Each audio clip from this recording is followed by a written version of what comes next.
श्रावण माह की शुक्ल पक्ष की तृतीया को हरियाली तीज मनाई जाती है। हरियाली तीज पर शिव पार्वती जी की पूजा और व्रत किया जाता है। शिव पुराण के अनुसार इसी दिन भगवान शिव और देवी पार्वती का पुनर्मिलन हुआ था। इसे छोटी तीज या श्रावण तीज के नाम से भी जाना जाता है। इस तीज को कुछ स्थानों पर कजली तीज के नाम से भी जाना जाता है। इस त्योहार के विषय में ऐसी मान्यता है कि मां पार्वती ने 107 जन्म लिए थे भगवान शंकर को पति रूप में पाने के लिए। अतः मां पार्वती के कठोर तप और उनके 108वें जन्म में भगवान शिव ने देवी पार्वती को हरियाली तीज के दिन ही अपनी पत्नी के रूप में स्वीकार किया। तभी से इस व्रत की शुरुआत हुई। सुहागिन स्त्रियों के लिए यह व्रत काफी मायने रखता है। इस दिन जो सुहागिन स्त्रियां 16 श्रृंगार करके भगवान शिव और देवी पार्वती की पूजा करती है, उनका सुहाग लंबे समय तक बना रहता है। भगवान शिव और देवी पार्वती ने इस तिथि को सुहागिन स्त्रियों के सौभाग्य का दिन होने का वरदान दिया है। कुंवारी कन्याओं को इस व्रत से मनचाहा जीवन साथी मिलता है। इस तीज से एक दिन पहले नवविवाहित कन्याओं के लिए उनके ससुराल से श्रृंगार सामग्री आती है। महिलाएं इन्हीं से अपना श्रृंगार करके देवी पार्वती की और भगवान शिव की बालू की बनी प्रतिमा की पूजा करती है। इस दिन महिलाएं श्रावण के गीत गाती हैं, सस्ती संवरती हैं और झूला झूलती हैं। हाथों में मेहंदी भी लगाई जाती है। हरियाली तीज में हरी चूड़ियां, हरा वस्त्र और मेहंदी का विशेष महत्व है। मेहंदी सुहाग का प्रतीक चिन्ह माना जाता है, इसलिए महिलाएं सुहाग पर्व में मेहंदी जरूर लगाती हैं। इसकी शीतल तासीर प्रेम और उमंग को संतुलन प्रदान करने का भी काम करती है। माना जाता है कि मेहंदी बुरी भावना को नियंत्रित करती है। हरियाली तीज का नियम है कि क्रोध को मन में नहीं आने दे।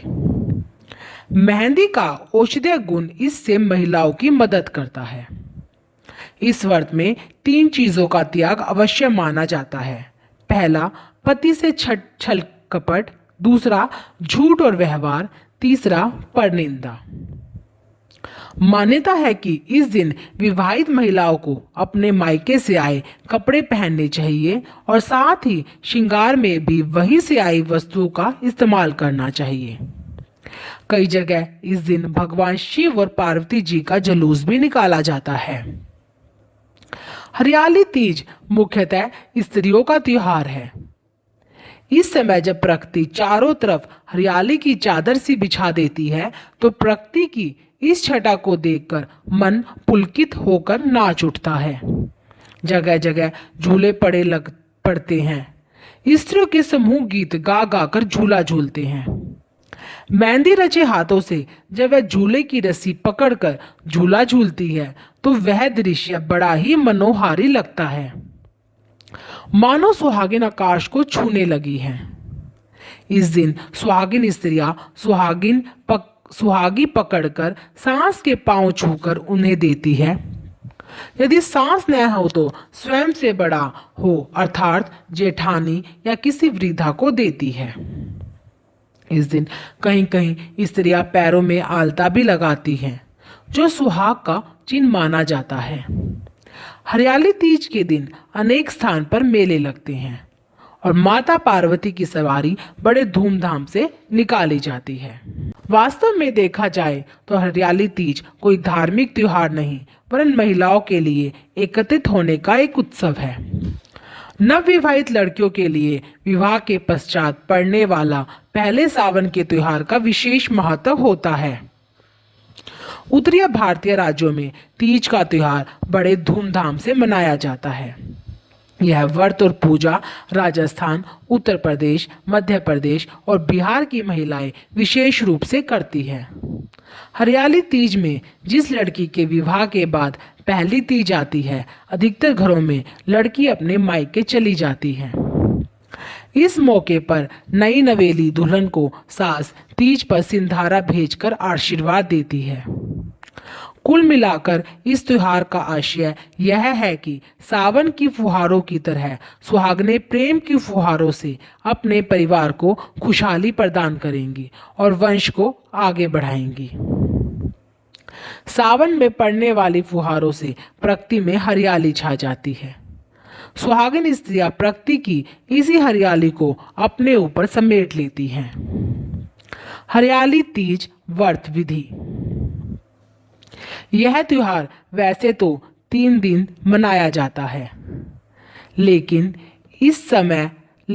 समय की कमी की वजह से लोग इसे एक दिन ही मानते हैं। इस हरियाली तीज के दिन विवाहित स्त्रियां अपने पति के लिए दीर्घायु के लिए निर्जला व्रत रखती हैं। इस दिन स्त्रियों के मायके से श्रृंगार का सामान और मिठाइयाँ उनके ससुराल भेजी जाती हैं। हरियाली तीज के दिन सुबह घर के काम और स्नान करने के बाद 16 श्रृंगार करके निर्जला व्रत रखती हैं। इसके बाद महिलाएं एकत्रित होकर विभिन्न प्रकार की सामग्रियों द्वारा देवी पार्वती तथा भगवान शिव की प्रतिमा को सजाती हैं।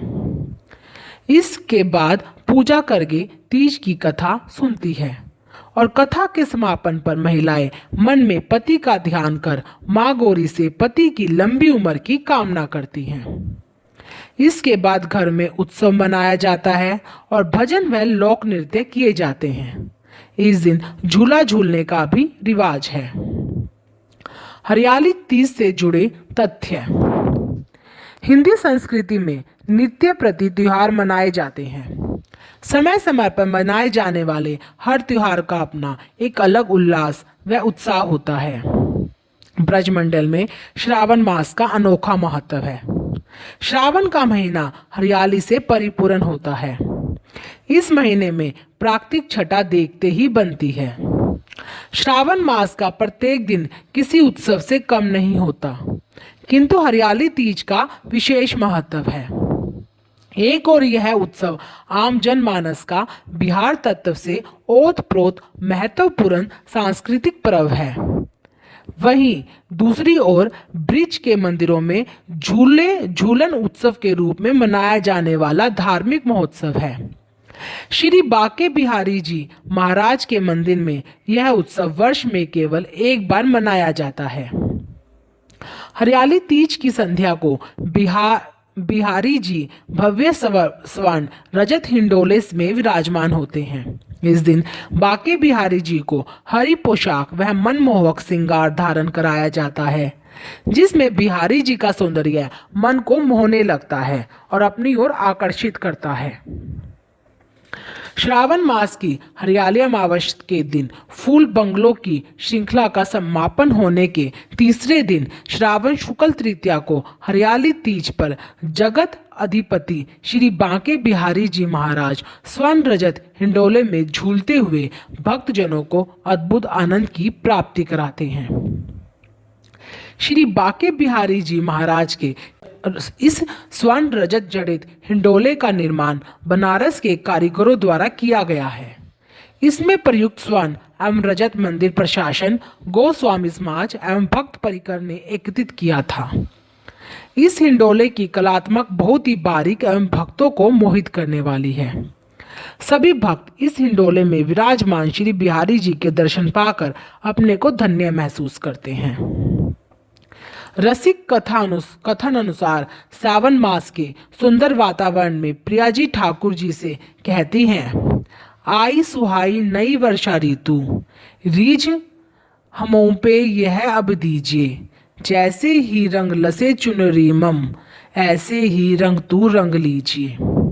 झूला पे झूलई एक ही संग में, मोहन ए तो कहो पुनी कीजिए, जैसे लसे घनश्याम में दामनी, तैसे तुम्हारे ही महंजी जीजिए। सावन मास हरियाणवी लोक संस्कृति में महत्वपूर्ण स्थान रखता है। श्रावण मास में तीज का त्योहार हरियाणा में बड़ी धूमधाम से मनाया जाता है। इस अवसर पर युवतियां व महिलाएं साज श्रृंगार करती है, वह हाथों और पैरों पर मेहंदी लगाती है। माता पिता अपनी विवाहित बेटियों के ससुराल वस्त्र व श्रृंगार की सामग्री भेजते हैं। तीज के त्योहार पर बेटियों की अपने पिता के घर जाने की प्रथा है। अब पहले समय में तीज के दिन किसी तालाब के पास मेला लगता था, जहां पेड़ों पर झूला डालकर तीज के लोकगीत गाती हुई बालिकाएं व महिलाएं झूला झूलती थी। ग्रामीण परिवेश में अभी भी कहीं कहीं ऐसा आयोजन होते हैं, लेकिन आधुनिक भारत में पारंपरिक रीति रिवाज अब लुप्त प्राय है।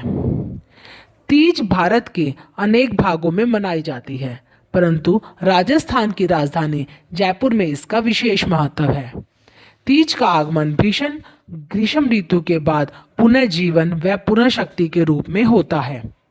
यदि इस दिन वर्षा हो तो यह और भी स्मरणीय हो उठती है।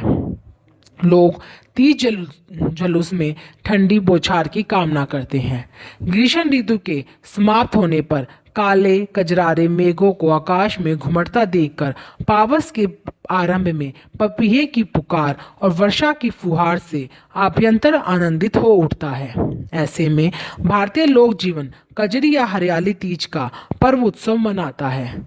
आसमान में घुमड़ती काली घटाओं के कारण ही इस त्योहार या पर्व को कजली या कजली तीज या पूरी प्रकृति में हरियाली के कारण तीज के नाम से जाना जाता है। जयपुर के राजाओं के समय में पार्वती जी की प्रतिमा, जिसे तीज माता कहते हैं, को एक जुलूस उत्सव में 2 दिन तक ले जाया जाता है। उत्सव में कुछ पूर्व प्रतिमा में दोबारा से रंगकारी की जाती है तथा त्योहार वाले दिन इसे नव परिधानों से सजाया जाता है। पारंपरिक आभूषणों से सुसज्जित राज परिवार की स्त्रियां मूर्ति की पूजा जनाना कमरे में करती हैं। इसके पश्चात प्रतिमा को जुलूस में सम्मिलित होने के लिए प्रांगण में ले जाया जाता है। हजारों दर्शक बड़ी अधीरता से भगवती की एक झलक पाने के लिए ललायित हो उठते हैं। लोगों की अच्छी खासी भीड़ होती है। मार्ग के दोनों ओर छतों पर हजारों ग्रामीण अपने पारंपरिक रंग बिरंगे परिधानों में एकत्रित होते हैं। पुरोहित द्वारा बताए गए शुभ मुहूर्त में जुलूस का नेतृत्व निशान का हाथी, इसमें एक विशेष ध्वजा बांधी जाती है, करता है।